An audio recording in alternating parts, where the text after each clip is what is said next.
Ritningalesturinn í dag kom úr Jesaja 42. kafla,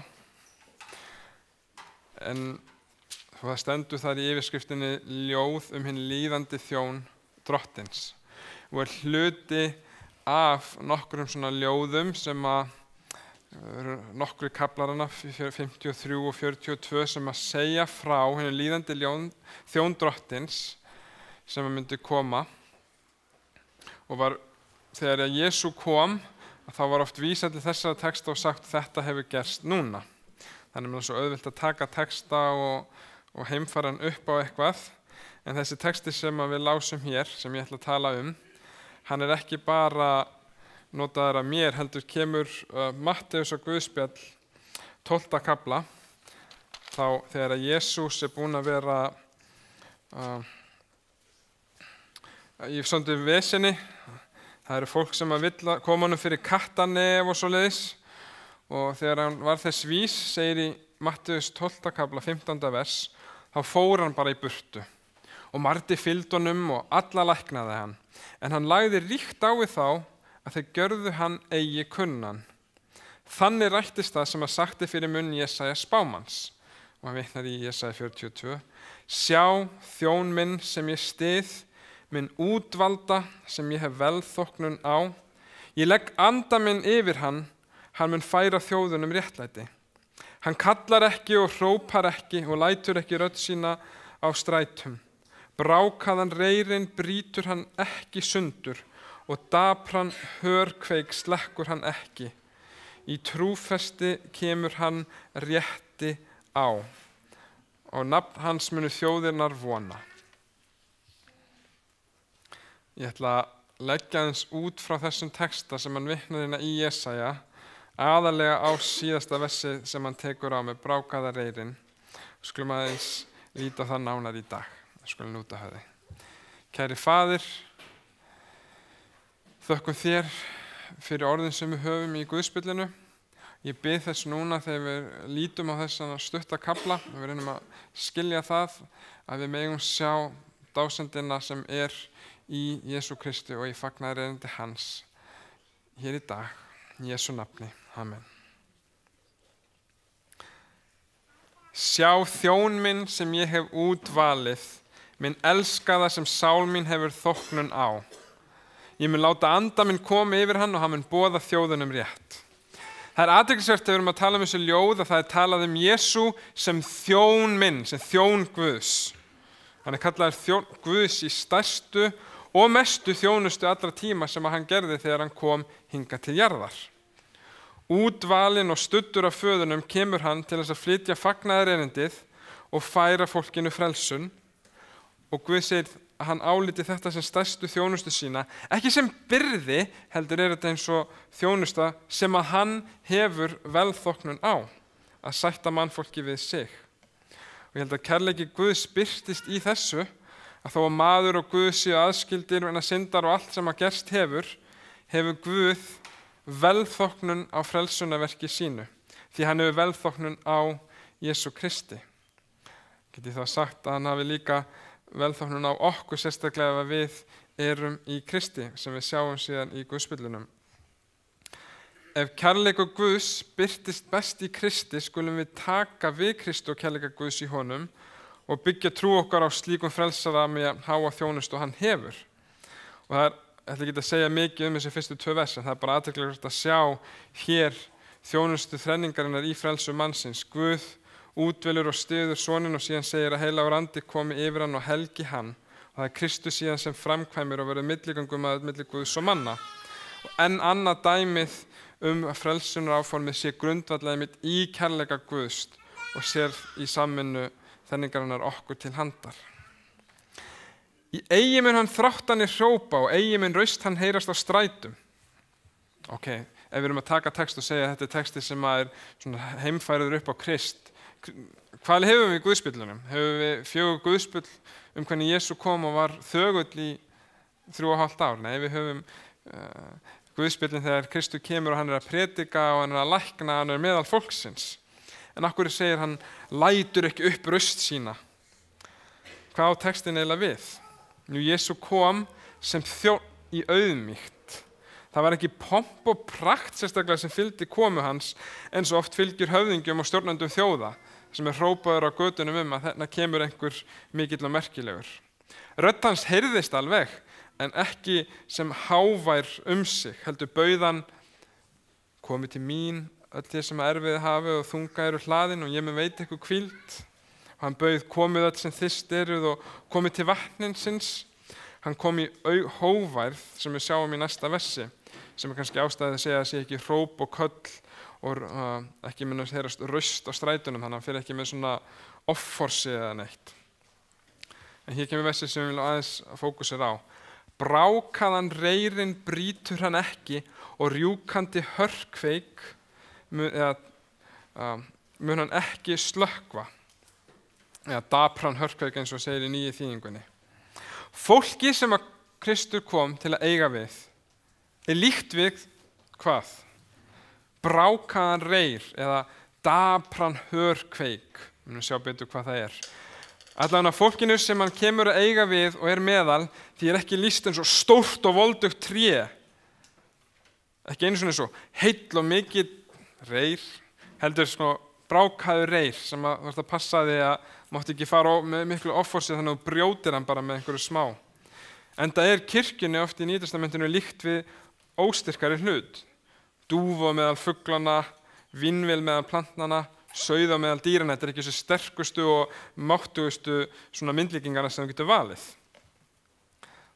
En við vitum það svo sem börn Guðs, og við getum sagt að fólk eins og brákaður reyr áður en það kemur til Krists, en það sem að gleymist kannski að oftast getur að verið að líka eftir það. En bara svo við tölum ekki alltaf í myndlíkingu, hvað á ég við þegar einhver eins og brákaður reyr? Ok, brákaður reyr eitthvað sem frekar veikburða og ekki bara það, heldur það ekki heilt. Það eitthvað, þú veist, sem brostið þarna og þarf lögun. Brákaður reyrinn kannski einstaklingur sem ekki heill, finnur fyrir vanlíðan en veit ofta ekki hvers vegna.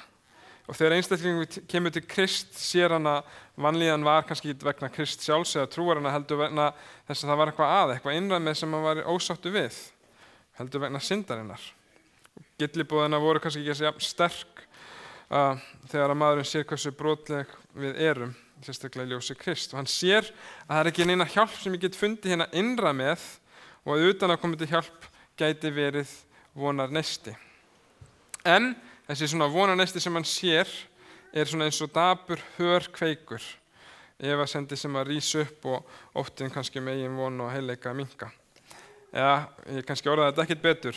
Maður sem kannski sér að það eitthvað að og veit að hann þarf hjálp. Þetta sem að Jesú kalla þegar hann segir: sælir eru fátækir í anda í byrjun sælubúðurinnar. Maður sem að sér þörf sína en veit líka að hann getur ekki reddað sér sjálfur. Hann brákaður reyr eða dapur hörkveikur sem svona svo eldslaug sem að slokna í lampa. En þetta ekki frekar svona dapur lýsing á manni? Akkur að tala eitthvað svona maðurinn svo brákaður reyr? Eitthvað jákvætt í þessa mynd? Við segjum á ensku allavega if it ain't broke, don't fix it. Ef ekki bilað, ekki að vera að laga það. Hugmyndin að maðurinn sé ok, maðurinn heill. Það ekkert vandamál í eðli mannsins. Maðurinn þarf ekki hjálp. Hann bara góður í eðlu sínu, hann þarf ekki utanaðkomandi aðstoð. Það þarf að hætta að reyna að laga vandamál sem ekki til staðar. Þess vegna á bara maðurinn að fylgja því sem hann best veit og líta inn í sál sína og þannig verður hann allt í lagi. Hljómar svona mjög sterk og vel, en raunin hefur bara kennt fólki annað. Eins og bara tólþrepakerfi sem byggir nú á svona kristnum grunni, játar, og eins og flesti sem að líti í eigin barm og hafa skoðað sig í spegli, að þá eitthvað brostið í manninum. Og fagnaðarendi snýst ekki að halda fólkinu brostnu eða láta því líða eins og ónýtum hlut. Heldur snýst að játa að kannski sé eitthvað að og reyna að bæta fyrir og gera fólki heilt. Annars væri þetta ekki fagnaðarendi, annars væri þetta bara hörmuleg erindi eða leiðindar erindi, eitthvað sem dregur maður niður. En ef maður sér aldrei þörf sína, þá fagnaðarerindi náttúrulega bara fásina. Ritningin segir að maðurinn sé eins og týndi sonurinn sem fór sína eigin leið, það virkaði ekki alveg, þar til hann byrjaði að hugsa og kom til sjálfsins. Og það tekur oft krossi eða reynslu eins og týndi sonurinn til þess að sjá að það eitthvað brostið. En þá líka verður kross Krists dýrmætur og fagnarundi verður ekki bara saga eða kvöð, heldur í raun gleðiefni og góða fréttir í alvöru ef það getur bætt fyrir. Og eftir að við komum til Krist og erum lænusuna hans, þurfum við stundum líka minnast þess að þáttur að hann byrja að byggja okkur upp og gera okkur heil, að þá vorum við eins og brákaður reyr en ekki eins og eikar tré sterkt og heilt og að styrkur okkur finnst í Kristin ekki okkur sjálfum. Og það hjálpa líka okkur sem eru veikar í trúnni eða nýrri í trúnni og örvandi ekki þegar við sjáum að jafnvel hinir sterku geta brotna líka. Pétur, fylgjandi Krists, var brákaður reyr eftir að hann afneitaði Krist og grét bitulega. Hann hefði áður sagt við Krist, þó allir yfirgefið þá ætla ég ekki að gera það. Hann taldi sig ósigrandi, eins og eikar tré. En hvað hann var brostinn og sá þörf sína eftir að hann hafði afneitað Kristi við krossin. Fleiri svona sögur sem við höfum í því ritningunni einmitt sagðar okkur til huggunar. Það oft hetjusögur ritningunar, það eru skemmtilegar að það snert okkur ekki innilega eitthvað hjartastrengina eins og þegar við lesum hrösun og mistök jafnvel þeirra sem að Guð segir þessi maður sem ég hef velþóknun á. Davíð var sterkur í drottni en hann var brákaður líka og eftir hann hafði yðrast það sem hann hafði gert og játaði loksins sekt sína fyrir Guði og það sem hann hafði gert með Batsebu, þá segir í sálmunum, meðan ég þagði þá tærðust bein mín allan daginn stundi ég, því að dag og nótt þá lá hönd þín þungt á mér og lífsþróttur minn þvarr sem í sumarbresku. Þá játaði ég synd mína fyrir þér og duldi ekki sekt mína, en sagði ég vil játa afbrot mín fyrir drottni og þú afmáðir synda sekt mína. Á meðan hann sagði ekki neitt, en hann var bara í stolti sínu, þetta það sem ég vildi gera og hafði rétt á og það getur verið að trufla mig á þessu, þá fann hann var ekki heill. En þegar hann loks játaði veikleika synd sína og þörf á Guði, þá byrjaði hann að vera heill. Og ég vona að þessi texti þegar við pælum í að Kristur kom og það segir hann að brákaða reyrinn braut hann ekki. Það hjálpa okkur að vera ekki of dómhörð við sjálf okkur og við aðra sem að upplifa sér brákaða, því við sjáum einmitt ekki bara í textanum að okkur líkt við brákaðan reyr líka, heldur hvernig Kristur kom fram við þeim brákaða reyr. Jesú Kristur segir, brýtur ekki brákaða reyrinn í þjónustu sinni. Jú, hann leyfir stundum fólkinu að bogna, en það hans sérstaka köllun, segir Jesaja, að græða þá sem að hafa sundur mörun hjörtu, ekki að kremja þeim það meira. Það segir í ritningunni að hann hafi látið sitt líf til þess að sætta okkur við Guð, að hann hafi með dauða sínum bjargað mannunum frá fordæmingu syndarinnar, frá fordæmingu sjálfsins, út af því sem að fólk hefur gert. Hversu margir hafa ekki einhvern tímann svona hatað sjálfan sig fyrir að hafa gert eitthvað sem var fáránlega heimst og vissi ekki átt að gera. Einhver synd sem við getum hugsa oft ekki það kannski sem synd en eitthvað sem við gerum rangt. Hversu margir hafa ekki þjáðst af lágu sjálfsáliti vegna þess að þeim finnst þeir ekki vera mikils virði og það því að þeir eru bara einhver ómerkileg heit og þegar við tölum fordæmingu syndarna þá er líka þetta inn í falið. En Kristur kom til þess að forða frá fordæmingu hennar að við þurfum ekki að líða fyrir það alla stundir. En Jesú kom ekki mitt bara til þess að hjálpa þeim sem hafði hlutin á hreinu, heldur kom hann til þess að gera þið brostna heilt. Til að elska þann sem hata sig og segja honum að fyrirgefningu sé hægt að fá, svo þú getur hægt að eyða lífinu í að hata sjálfa þig eða hægt að glápa bara alltaf í baksinni speilin og komið á göngu heilleikans og hjálpað öðrum síðan meir. Þess vegna segir ritningin að við getum komið með djörfung fyrir náðastól Guðs af því að skiptir engu máli þóttu sett syndar eða ekki fyrir að brostið að heilta því að hann hefur bætt fyrir það. Ég óska þess að við getum bara munað þetta þegar okkur finnst við vera brostin sjálf. Ef að Kristur er svo miskunnsamur að brjóta ekki brákaða reyr, kannski getum við líka ekki brotið okkur sjálf í örvæntingu eða aðra sem að hafa það skítt. Hinn brákaði reyr er maðurinn sem að sér briskleika sinn sem afleiðingu syndarinnar í lífi sínu. Og ef þið líður illa yfir því sem hefur farið verð, þá bara þurfum við að muna þetta. að það er meiri náð í Kristi en það er eitthvað synd eða slæmt í okkur. Það er fagnaðarerindi í hnotskurn fyrir hinn brákaða reið. Næsta myndlíking sem hann notar segir að hinn rjúkandi hörkveik mun hann ekki slökkva eða hinn dabra hörkveik. Þetta er bara orðalag sem að þýðir ekki neitt ef maður pælar ekki aðeins í því. Í gamla fyrstu biblíuþýðingunni þá talar hann lítt logandi lyngkveik, hann Guðbrandur í Guðbrandsbiblíu. Myndin sem er dregin upp hér er að bara sjáðu fyrir ykkur olíulampa. Nei, við höfum aldrei notað olíulampa. Þeir sem að hafa notað á með svona bara lítinn lampa með olíu, síðan svona kveikiþráður onni og hann svona sígur upp og þú kveikir í endanum á honum og hann gefur þér birtu. Síðan þegar olían fer að klárast og þá fer svona loginn að flökta svona svolítið mikið, getur gert svolítið mikið reyk og hann er ekki svona eitthvað stöðugur birta, heldur hann svona að deyja. Þegar kveikiþráðurinn er þorn og olían er búin og það kemur oft bara meira reyk en ljósi. Og þeir sem að ég bjó einhvers staðar í 2 mánuði sem var ekki rafmagn og þú veist að nota svona kerosínlampa í 2 mánuði, þannig að maður sér þetta svona alveg einhverju hluta fyrir sér. Þeir sem hafa ekki séð þetta, þá er þetta eins og að vera kannski í helli með vasaljós og síðan finnur að batterín eru að vera búin, það blikkar stundum ljósið eða það svona dofnar og verður sterkara í gömlu ljósin. En það er eitthvað sem er alveg að fara svona að gefa sig. En myndlíkingin segir að þið veika sem er alveg að fara að gefast upp, að Kristur fer ekki og gengur alveg frá því, bara slökkva bara á þessu, þetta er eitthvað sem er alveg að vera búið og bara engin von fyrir þetta. Heldur, og þetta er bara að gefa frá sér meiri mengun en eitthvað gagn, meiri reyk en birtu, meiri skruðningur og vesenís og vasaljós og vera að halda því í hellinu, bara hendu því frá því, það er bara búið. Heldur segir hann slekkur ekki hinn svona deyjandi kveik. Þú þarft bara lítið ljós til að byrja með og frá því getur einmitt komið mikið bál.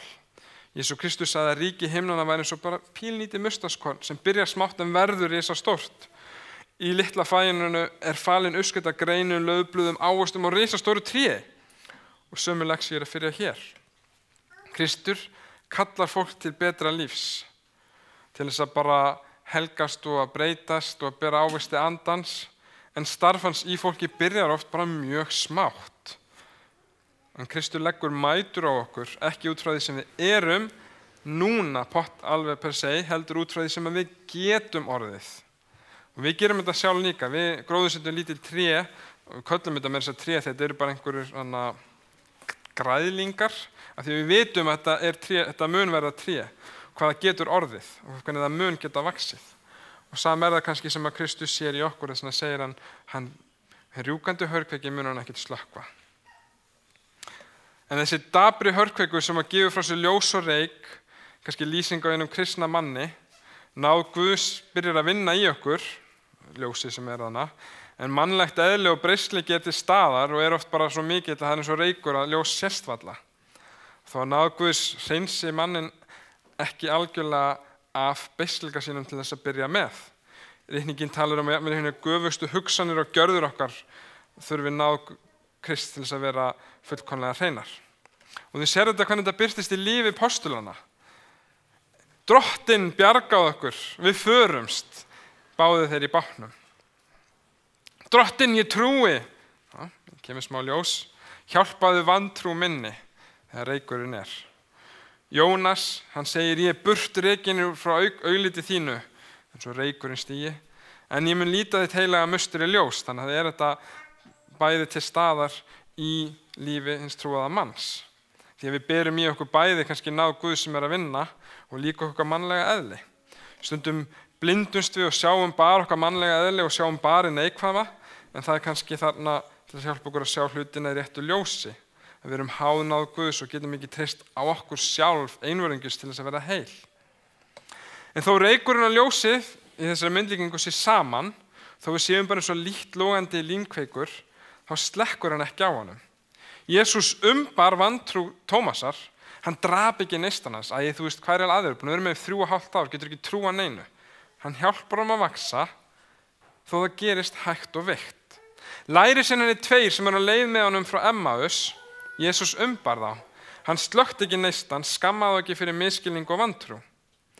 Reykurinn á lampanum, þegar maður með lampa sem að deyja, á það til að fara í tauganar á okkur.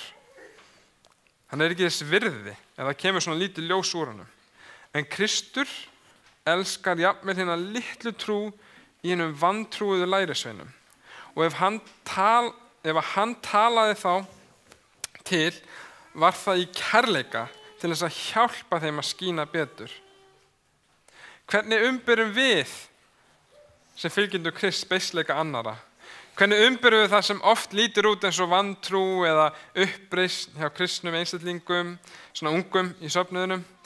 Er það sem við gerum gert á móti þess til þess að hlúa þeim, eða gerist það eitthvað sem bara endanlega slekkur á því ljósi sem til staðar?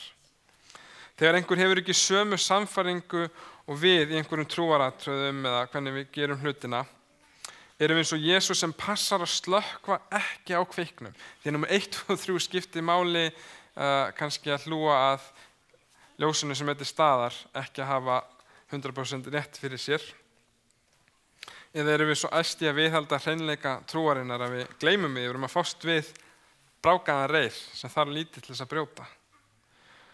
Það svona dapurlegt þegar maður fær símtöl sem prestur frá fólki sem að segja sögur eða tala við það þegar aðstandendur eða vinir eða börn eða einhver sem hafa komið í kirkju og lendi því að einhver svona góðbróðir eða systur ekki svona voða duglegir að reyna að slökkva það litla ljós sem til staðar og eiginlega hella yfir og setja sand á bara út af einhverju sem oft bara algjörlega smávægilegt staðinn fyrir að hafa ekki rétt fyrir sér eða sjá freka fólki sem að bara eins og lítill neisti sem vil kannski reyna að kveikja. Því að hluti sem að skipta ekki máli númer 1, 2 og 3 í upphafi trúarinnar, hluti sem að koma kannski með tíðanum þegar fólk vex. Og einmitt bara til hvers að vera að segja hluti við fólk, það ekki alltaf okkar að vernda það sem að heilagt ef einhverju ósamála, þá þarf ég ekki að sýna honum hvernig hann hefur rangt fyrir sér hér og nú endilega, þegar það svona bara mjög lítill logi til staðar nú þegar. Ég held að Guð geti verndað sitt, ég held að þessi mikilvægt að vera að vernda það sem okkur kært eða hlúa því sem að kannski Guð kært sem frekar kannski fólkið. Því að brákaðan reyrinn brýtur hann ekki sundur, þráttur að og dabran hörgveik slekkur hann ekki. Í trúfresti kemur hann rétti á og hans nafn munu þjóðinnar vona. Flest okkar hafa upplifað hvernig það að vera brotin og að vera eins og brákaður reyr og þá þurfum við aðhlynningu, ekki kannski meiri byrða til þess að brjóta okkur. Svo við skulum muna það og hlúa hvort að öðru og við skulum bara muna það sjálf svo við verðum ekki of kannski stolt og höldum að við höfum allt að lýsingin getur kannski átt við okkur líka og við hlúum á okkur sjálfum. En því að við getum verið brákuð, syndu eða bara með smálóga, en það þurfum við bara að muna. Það meiri náð í Kristi en sama hvað að hjá þér og það heilleika að fá í Kristi fyrir okkar brotleika. Því að sama þótt að við okkur finnust við vera brotin eða við að brotna, þá einmitt segir Krist að brákaðurinn, hann brýtur hann ekki. Og loginn sem alveg að slokna, hann ekkert að fara bara eitthvað að blása á hann. Við skulum lúta höfði í bæn. Kæri Faðir á himnum, við þökkum fyrir Krist, fyrir það sem hann hefur gert fyrir okkur, fyrir það sem hann að gera í okkur, leið okkur, helga okkur, draga okkur til þín, Faðir. Við biðjum þig að við megum hafa anda Krists í okkur, að við getum lært að fordæmi hans og hlúið að hvort öðru og okkur sjálfum.